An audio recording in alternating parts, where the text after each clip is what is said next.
शिवालिक पर्वत और गंगा की नील धारा के बीच बसी हुई है धर्म नगरी हरिद्वार। पिछले कुछ सालों से यहाँ लैंडस्लाइड की घटनाएं बढ़ रही हैं। हरिद्वार की हृदय स्थली हर की पौड़ी का क्षेत्र भी खतरे की जद में आ गया है। ऐसे में स्थानीय लोग जल्द इस खतरे को खत्म करने की मांग कर रहे हैं।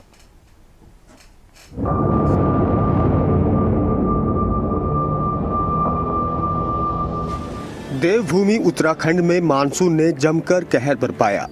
कहीं जल भराव तो कहीं लैंडस्लाइड की घटनाओं से तबाही देखने को मिली। हरिद्वार में इस मानसून सीजन में एक महीने के अंतराल में भूस्खलन की 3 बड़ी घटनाएं हुई, जिसमें शिवालिक पर्वत के बराबर से गुजरने वाली रेल लाइन पर पहाड़ी से मलबा आ गिरा। इसमें कोई जनहानि तो नहीं हुई। हालांकि हरिद्वार देहरादून रेलवे रूट काफी प्रभावित हुआ। मनसा देवी मंदिर के आसपास के हिस्से में और रेलवे लाइन के पास लैंडस्लाइड की छिटपुट घटनाएं होती रही हैं। हालांकि 2 बड़ी घटनाओं से भीड़ भाड़ वाला ये इलाका खतरे की जद में आ गया है। लगातार सिल्ट आ रही है, लगातार ये इस पहाड़ को कमजोर करती आ रही है और इसके लिए ट्रीटमेंट के लिए लगभग 4-5 साल से बातचीत है कि इस पहाड़ का ट्रीटमेंट होना बहुत ज़रूरी है।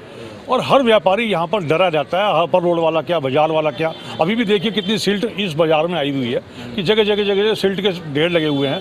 हर व्यापारी परेशान है और जहाँ की हमने कल दिखाई थी वहाँ तो व्यापारी इतना दहशत में है कि कब वो पहाड़ दरक के नीचे आ जाएगा। और वो दुकानों में मेरे को नहीं लगता कि अगर कोई ऐसी, भगवान ना करे, कभी ऐसी दुर्घटना हो जाए तो वहाँ पर कोई दुकानदार बचेगा, मुझे नहीं लगता।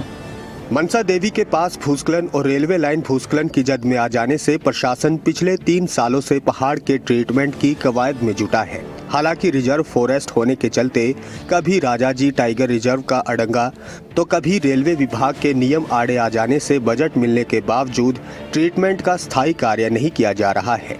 मामले में हरिद्वार के डीएम का कहना है कि मनसा देवी पैदल मार्ग के पास पहाड़ के ट्रीटमेंट का काम जल्द शुरू किया जाएगा। रेलवे ने भी आईआईटी रुड़की और अन्य विशेषज्ञों के साथ ट्रीटमेंट का प्लान बना लिया है। या प्रशासन ने बात की, हमने हर बार एक बात कही कि आप कोई भी व्यवस्था लाइए, अगर आपने ये मनसा देवी पहाड़ी का ट्रीटमेंट नहीं किया आपकी हर व्यवस्था ध्वस्त हो जाएगी। एक तरफ यहाँ गंगा जी की अविरल धारा है, एक तरफ शिवालिक पर्वत श्रृंखला है, इन 2 के बीच में एक लंबी पट्टी में बसा हुआ हरिद्वार है। जब तक इन दोनों किनारों को हम सुव्यवस्थित नहीं करेंगे, बीच की जगह व्यवस्थित नहीं हो सकती। इसमें 2 बार ही भूस्खलन इस मानसून सीजन में हुआ है, जिससे कि रेलवे पटरी को भी डैमेजेस हुए थे।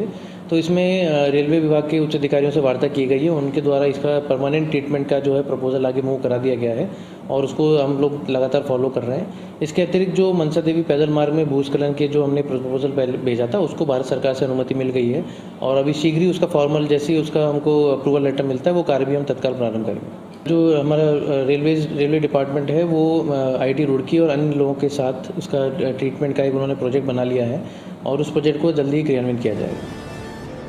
हरिद्वार में इन दिनों विकास की कई छोटी बड़ी परियोजनाओं पर काम चल रहा है। 2027 में होने वाले अर्ध कुंभ के लिए अधिकारी तैयारी में जुटे हैं। वहीं काशी और उज्जैन की तर्ज पर हरिद्वार में हर की पौड़ी कॉरिडोर भी प्रस्तावित है।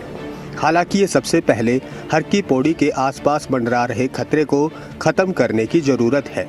हरिद्वार से संवाददाता सुमित यस कल्याण की रिपोर्ट।